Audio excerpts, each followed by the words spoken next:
Hello दोस्तों, Aditya classes में आपका स्वागत है। आइए आज हम लोग क्लास 12 के फिजिक्स का नेक्स्ट टॉपिक पढ़ते हैं।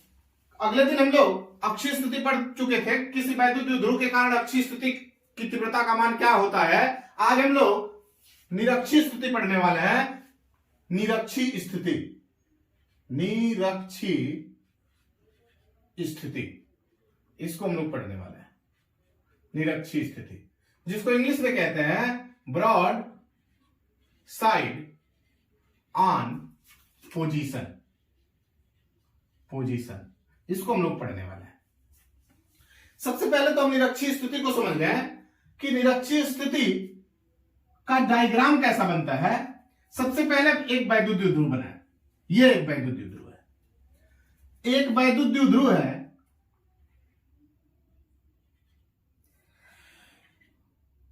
जिसके बीच की दूरी 2l है। तो हमने बताया था आपको कि वैद्युत द्विध्रुव किसे कहते हैं। दो बराबर परंतु विपरीत आवेश अगर अल्प दूरी पर रखे जाए तो उनके द्वारा जो सिस्टम बनता है उसी को हम लोग वैद्युत द्विध्रुव कहते हैं। तो अक्षीय स्थिति में नहीं, निरक्षीय स्थिति में ऊर्ध्वाधर किसी पॉइंट पर हमको वैद्युत क्षेत्र की तीव्रता का मान ज्ञात करना है। तो अगर हम एक पॉइंट मान लें, इस पॉइंट को हम P मान लें, इस पॉइंट को हम P मान लें, ये कोई पॉइंट है, इसको हमने P मान लिया। इस P पॉइंट पर हमको इस -q और इस +q के कारण विद्युत क्षेत्र की तीव्रता का मान ज्ञात करना है। चूंकि यहां एक पॉइंट इसके मध्य में O मान लेते हैं और ये पूरी दूरी 2l है, तो यहां से यहां तक की दूरी L कह सकते हैं और यहां से यहां तक की दूरी L कह सकते हैं। L 2l हो गया। अच्छा, इसको हम O से मिला देते हैं, इसको हम O से मिला दिए, इस पॉइंट को हम लोग O से मिला दिए, इस पॉइंट को O से मिला दिए।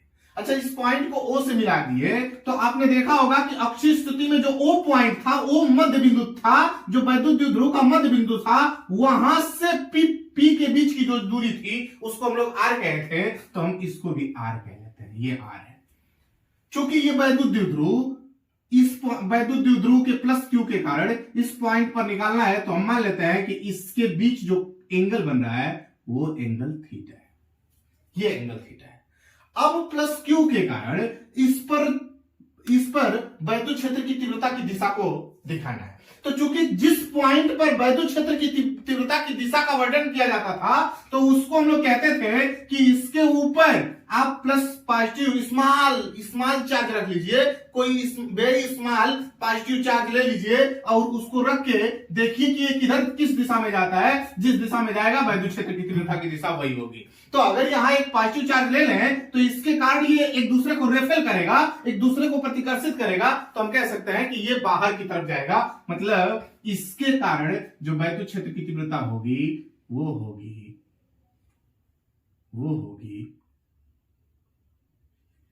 E1, ये E1। अच्छा, ठीक उसी प्रकार इसके कारण अगर इस पर देखा जाए वैद्युत क्षेत्र की तीव्रता, तो ये प्लस चार्ज है, ये माइनस चार्ज है, इसके कारण ये एक दूसरे से अट्रैक्ट होने का प्रयास करेंगे, तो एक दूसरे से अट्रैक्ट होने का प्रयास करेंगे, तो इसके लिए जो वैद्युत क्षेत्र की तीव्रता होगी उसकी डायरेक्शन इधर होगी, जिसको हमने कह लिया E2। हमने इसको E2 कह लिया। अच्छा, अगर देखा जाए तो ये एक समकोण त्रिभुज है, ये एक समकोण त्रिभुज है, ये भी एक समकोण त्रिभुज है। तो अगर समकोण त्रिभुज में अगर कोण का मान ज्ञात करना हो, ये 90 डिग्री का होता है, ये 90 डिग्री का, ये इधर भी 90 डिग्री का, इधर भी 90 डिग्री का। तो आप जानते हैं कि कोण का स्क्वायर बराबर होता है लंब का स्क्वायर आधार का स्क्वायर। इसके अनुसार अगर देखा जाए तो कोण का स्क्वायर बराबर लंब क्या है, इसके लिए लंब क्या है, अगर ये थीटा है तो इसके लिए लंब ये होगा और आधार ये होगा, मतलब r का स्क्वायर प्लस l का स्क्वायर। मतलब कोण बराबर आएगा √r का स्क्वायर प्लस l का स्क्वायर। इसका मतलब कि इसका मान, इसको हम a कह रहे हैं और b कह रहे हैं, तो इसका मान आ गया √r² प्लस l स्क्वायर, इसका मान भी आ गया √r² प्लस l स्क्वायर। अच्छा, एक चीज और देखें, ये E1 ऊपर की तरफ, E2 नीचे की तरफ, इसका मतलब इसका परिणामी किधर इधर होगा, एक अपवर्ड में है, एक डाउनवर्ड में है, तो इसका परिणामी इधर मान लेते हैं, जिसको हम ई कह लेते हैं। क्या कह लेते हैं? ई कह लेते हैं। और ये कह लेते हैं कि जैसे देखिए यहां से ये थीटा कोण बना रहा है, तो ये रेखा इधर जा रही है, इससे इसके समांतर ये रेखा है, तो इसके साथ अगर थीटा कोण बनता है तो इसके साथ भी थीटा कोण बनेगा, अगर थीटा कोण बनता है।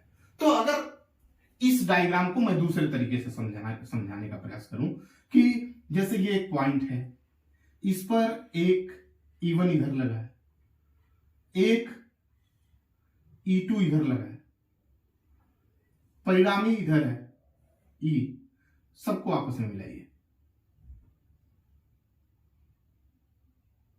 कुछ ऐसे होगा। अगर यहां मैं एक रेखा खींच लूं तो याद करिए कि जब आपने फोर्स पढ़ा होगा और पढ़ा होगा कि अगर ये कोई बॉडी हो, अगर किसी बॉडी पर कोई फोर्स लग रहा है F, अगर किसी बॉडी पर कोई फोर्स लग रहा है F और थीटा एंगल पर लग रहा है, कितने एंगल पर लग रहा है? थीटा एंगल पर लग रहा है, तो इस बॉडी के दो कंपोनेंट होते थे, एक होता था F sin थीटा और दूसरा कंपोनेंट होता था F cos थीटा। चूंकि जिस पर थीटा बनता है उसको cos थीटा कहते हैं और जिस पर थीटा नहीं बनता है उसको sin थीटा कहते हैं। तो इस पर थीटा नहीं बन रहा है तो इसलिए हम इसको sin थीटा कह लिए, इस पर थीटा बन रहा है तो इसको हमने cos थीटा कह लिया। ये क्लास 11th का है, आपने पढ़ा होगा कि जब कोई इंक्लाइंड फोर्स किसी बॉडी पर लगता है तो उसके दो कंपोनेंट हो जाते हैं और दो कंपोनेंट, एक F cos थीटा होता है और एक F sin थीटा होता है। जिस पर थीटा बनता है उसको cos थीटा कहते हैं और जिस पर थीटा नहीं बनता उसको sin थीटा कहते हैं। तो अगर यहां से इसके अनुसार देखा जाए तो इसमें भी दो कंपोनेंट है, इसमें भी दो कंपोनेंट है। अगर इसको देखा जाए तो एक E1 है, अगर E1 का कंपोनेंट निकाले तो E1 ये है, E1 ये है, E1 ये है। अगर ये E1 है तो अगर ये थीटा एंगल है, इसके बीच बनने वाला एंगल थीटा है, इसके बीच बनने वाला एंगल थीटा है। अच्छा ये एंगल थीटा, तो अगर ये थीटा एंगल से इस पर बन रहा है तो इसका जो ऊर्ध्वाधर घटक होगा, इधर घटक होगा, इसको हम कह सकते हैं कि E1 sin थीटा। इसको कह सकते हैं कि E1 cos थीटा। ठीक उसी प्रकार अगर इसको देखा जाए, E2 को देखा जाए, इसको देखा जाए तो ये भी होगा, इधर होगा ये E2 sin थीटा और इसका मान होगा E2 cos थीटा। ये दो मान आ गए। अच्छा परिणामी E का मान देखा जाए तो ये जितना इसका मान होता है उतना ही इसका मान होता है, बस अंतर ये होता है कि ये और ये दोनों एक दूसरे के विपरीत डायरेक्शन में होता है। इसका मान जितना होता है उतना ही मान इसका होता है, बस ये पॉजिटिव में हो तो ये मान निगेटिव में होगा, ये निगेटिव में हो तो ये पॉजिटिव में होगा। तो इसका मतलब ये दोनों को ये और ये एक दूसरे को निरस्त कर देंगे, इसका कोई प्रभाव नहीं होगा वैद्युत ध्रुव आघूर्ण पर। तो प्रभाव किसका होगा? हमको यहां से एक डाटा मिल गया कि E बराबर, E का जो मान आएगा वो आएगा E1 cos थीटा प्लस E2 cos थीटा। ये एक डाटा मिल गया। आइए हम लोग इसको लिखते हैं, लिखेंगे कि माना एक वैद्युत द्विध्रुव AB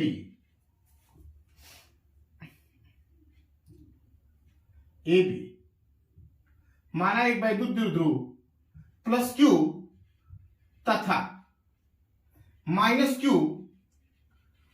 आवेश से मिलकर बना, जिसके बीच की दूरी 2L है। इसे हम AB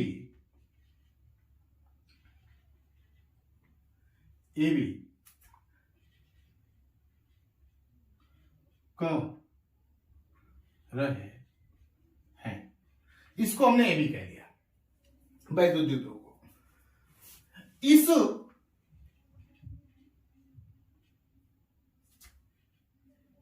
द्विध्रुव का मध्य बिंदु O है, इस द्विध्रुव का मध्य बिंदु है, तथा निरक्षीय स्थिति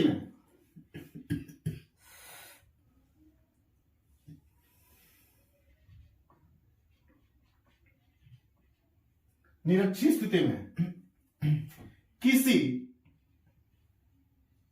P बिंदु पर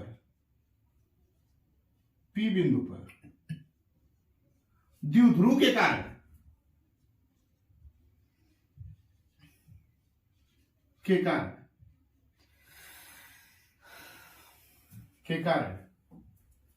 वैद्युत क्षेत्र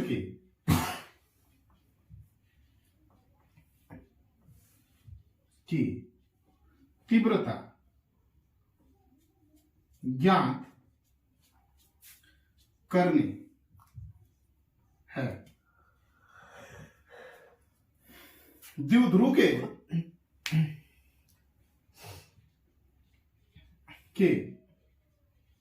मध्य बिंदु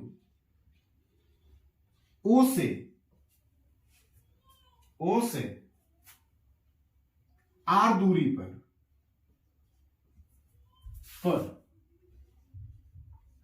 P बिंदु स्थित है।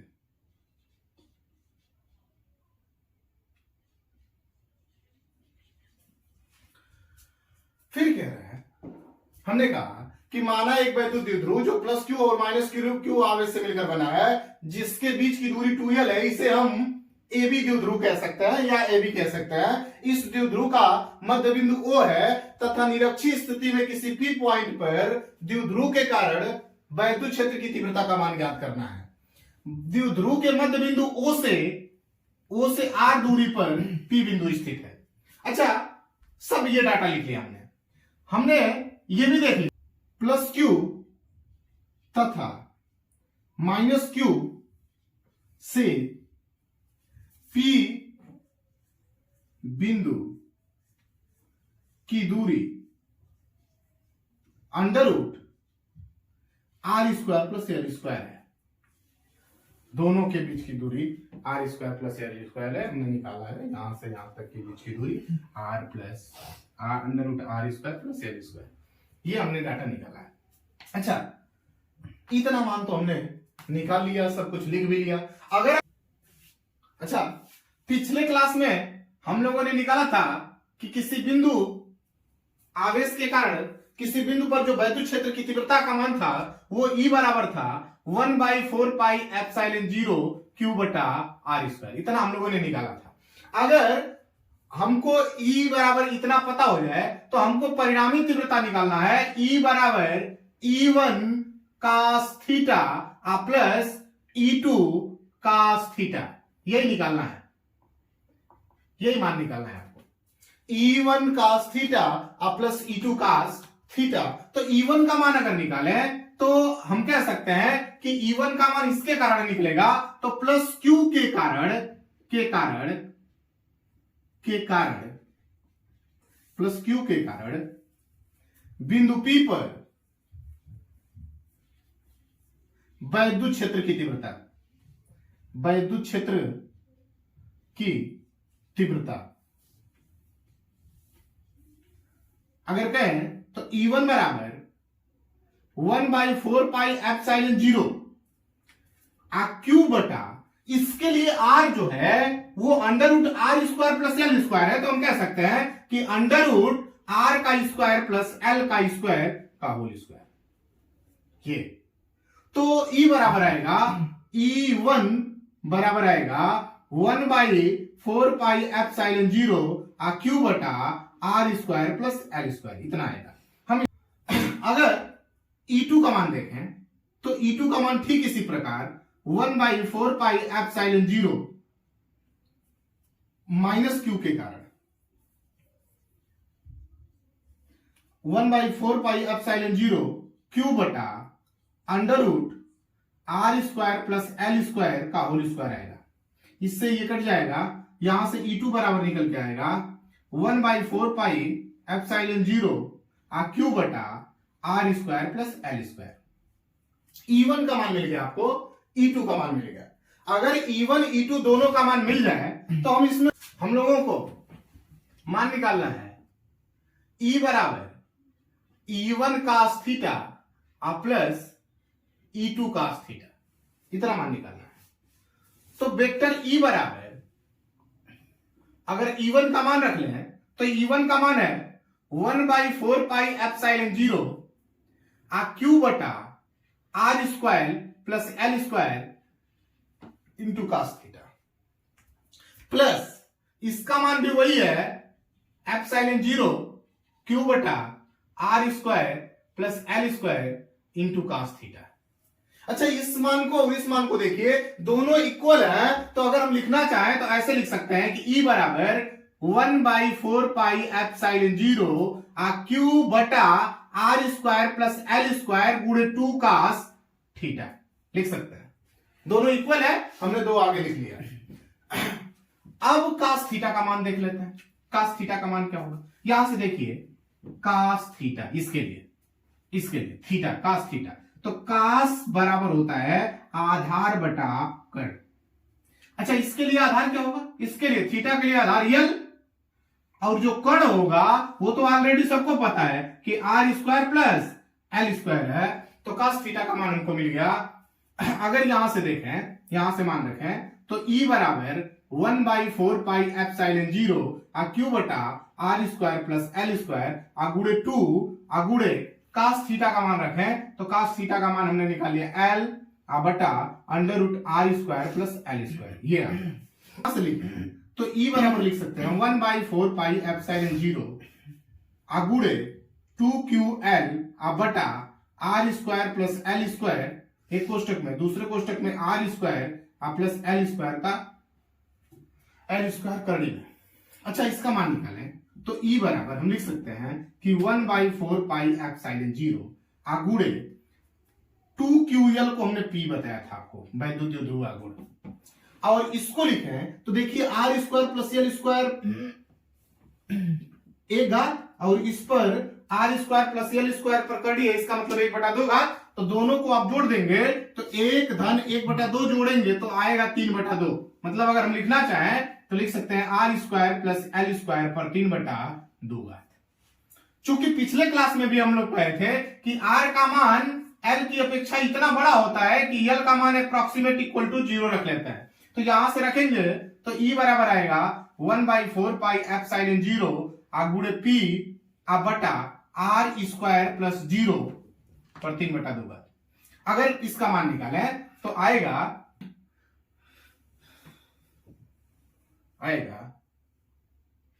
E बराबर 1/4 पाई एप्सिलॉन 0 गुणे P बटा आर स्क्वायर पर 3/2 घात, अर्थात 1/4 पाई एप्सिलॉन 0 गुणे P बटा आर। अच्छा, ये 2 से 2 कट गया तो आर क्यूब, मतलब रिजल्ट क्या आ गया, E बराबर 1/4 पाई एप्सिलॉन 0 P बटा आर क्यूब। ये रिजल्ट आता है। ये निरक्षीय स्थिति के वैद्युत क्षेत्र की तीव्रता का मान ज्ञात करना, इस तरह से इसका डेरिवेशन किया जाता है।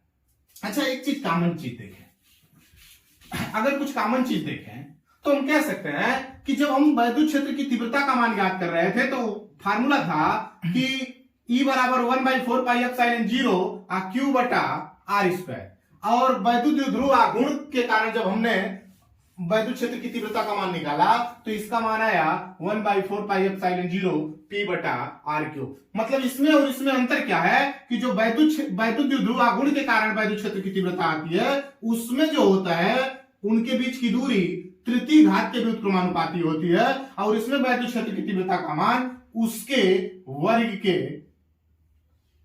व्युत्क्रमानुपाती होती है। तो ये रहा आज का क्लास। Thank you class.